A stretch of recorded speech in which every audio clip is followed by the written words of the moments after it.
Bura Quba rayonunun birinci Nüyədi kəndidir. Çox məşhur kənddir. Hamı istəyir ki, bu kənddə birinci Nüyədi kəndində torpaq olsun, ev olsun, elə villası da olsun. Bu kənddə yerli sakinlərdən çox, yəni Qubalılardan çox, kənardan gələnlər daha çoxdur. Ev alıblar, torpaq alıblar, torpaq alıb torpağın üstündə ev tikiblər, ucaldıblar, villalar ucaldıblar. Yəni var, insanlar orada görüşdə olanda, danışanda onlar xatırladır ki, məsələn, uzaqdan da olsa göstərirlər, o ev kimə məxsusdur, o ev kimə məxsusdur, o villa kimə məxsusdur. Yəni, çox maraqlı bir kənddir, təbiəti gözəldir. Hər bir Azərbaycan vətəndaşı istəyər ki, məhz birinci Nüyədi kəndində ev olsun. Bax, indi siz hasar gördünüz, bax, bu ev, maraqlı bir ev var burada, olub vaxtikən.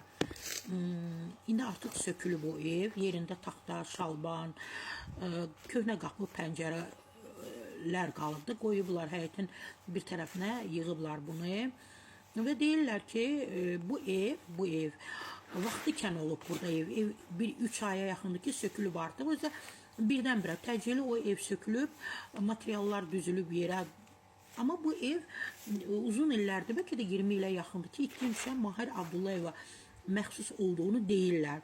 Kənd cəmaatı hamı bilir ki, yenə də deyirəm ki, gəlmələri həmən tanıyırlar və o göstərirlər, o ev kimə məxsusdur, o ev kimə məxsusdur. Məhz Mahir Abdullayevin də evini onlar çox yaxşı tanıyırdı və hamında sual yaranıb ki, ev birdən satıldı, niyə satıldı, nə üçün satıldı, kimə satıldı, neçəyə satıldı və təcili bu ev niyə söküldü?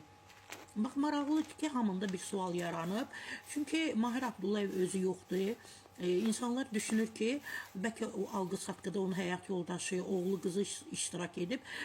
Onu da dəqiqliyi ilə bilmirlər. Amma evin birdən-birə satılması hamında sual yaranır ki, nə oldu, necə oldu, nə üçün? Və köhnə bələdiyyənin sədri, sabiq bələdiyyə sədri və indiki hal-hazırda bələdiyyə sədri onlar da təsdiq etdi ki, ediblər ki, bu ev məhz indi sökülən, yəni yerində sadəcə olaraq taxta şalban qalan bu ev Mahir Abdullayeva məxsus olub və gəlib gedən hamında sual yaradır ki, görməyiblər, heç kimi görməyiblər. Yəni, o illərdə Mahir Abdullayev özü gəlib, gedib, hal-hazırda ki, heç kimi görməyiblər, evdə birdən-birə satılıbdır. Amma deyirlər, çox səliqəli ev olub, çox yaraşıqlı bir ev olub. Üzümü Mahir Abdullayevin yaxınlarına, həyat yoldaşına, oğluna, qızına tuturam ki, həmin ev satılıb, siz o alqı-satqıda iştirak etmisinizmi?